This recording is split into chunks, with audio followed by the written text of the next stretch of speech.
moi je pense que la vie scolaire joue un rôle central parce que c'est son action qui permet d'apaiser les tensions et de restaurer un climat de confiance. Madame Leclerc peut peut-être ajouter quelque chose. Oui, moi il me semble que la bienveillance doit être au cœur de cette culture d'établissement.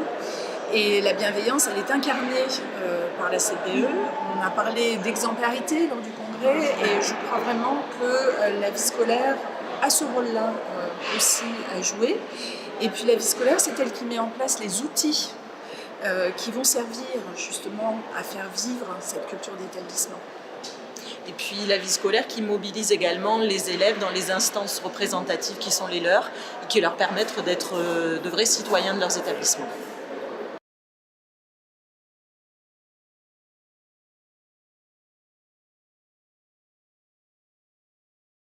Je crois que l'ensemble des acteurs de la communauté éducative peuvent se mobiliser autour d'une même volonté de changement. Et je pense que cette volonté d'action doit s'incarner autour des valeurs qui nous rassemblent tous, la bienveillance, le respect, le désir de faire réussir nos élèves. Et cette culture d'établissement, en réalité, chez nous, elle est aussi une culture de projet. Et je pense que ça, c'est un levier parce que les professeurs apprennent à voir leurs élèves différemment, ont donc un regard nouveau sur eux, un regard nouveau sur leurs compétences et un regard nouveau aussi sur leur métier et le plaisir qu'ils y prennent. Et ça, c'est vraiment constitutif de la culture d'établissement. Moi, je veux que l'établissement soit un endroit où on ait plaisir à travailler. Et ces projets, c'est vraiment le moment où on peut se faire réellement plaisir.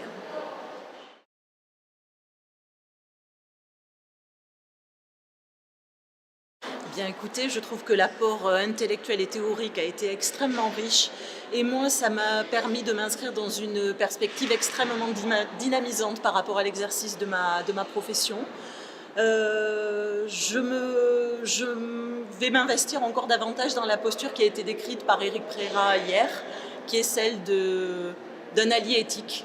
Voilà. De la même manière que Delphine, je suis... comme à chaque congrès, j'ai envie de dire, redynamiser, réénergiser, galvaniser peut-être dire ça, parce que, eh bien, il y a tout ce qu'on pressent, tout ce qu'on met en place. Je ne vais pas dire de manière intuitive, parce que je réfléchis quand même un petit peu à ce que je fais dans mon établissement, mais malgré tout, on a pris des décisions en termes de culture d'établissement, en termes de climat scolaire, et hier, et avant-hier, j'ai trouvé aussi finalement une rationalisation, une conceptualisation de certains des éléments que j'avais décidé de mettre en place. Donc ça m'a confortée dans les choix que j'ai faits et ça c'est important. Je pense que ça va me permettre aussi peut-être de mieux partager ensuite avec les équipes, parce que quand on a des éléments sur lesquels s'appuyer, et moi je pense qu'il faudra peut-être envisager on parlait avec une enseignante qui était là avec nous au congrès, je lui dis bon, qu'est-ce que je fais? Je mets la conférence d'Éric Préra en conseil pédagogique et on y va? Je dis non, ça va pas être très porteur.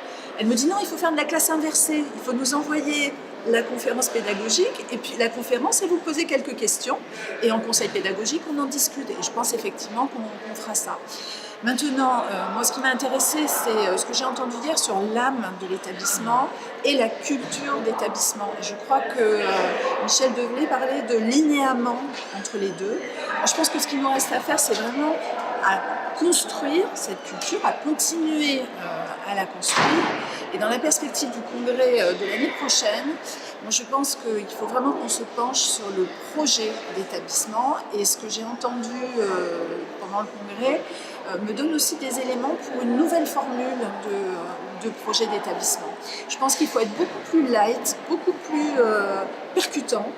On en parlait peut-être sous la forme d'une carte mentale avec la culture de l'établissement au centre et puis des axes qui vont se décliner à partir de là. Et ça, c'est le travail que je mènerai, je pense, avec mes équipes.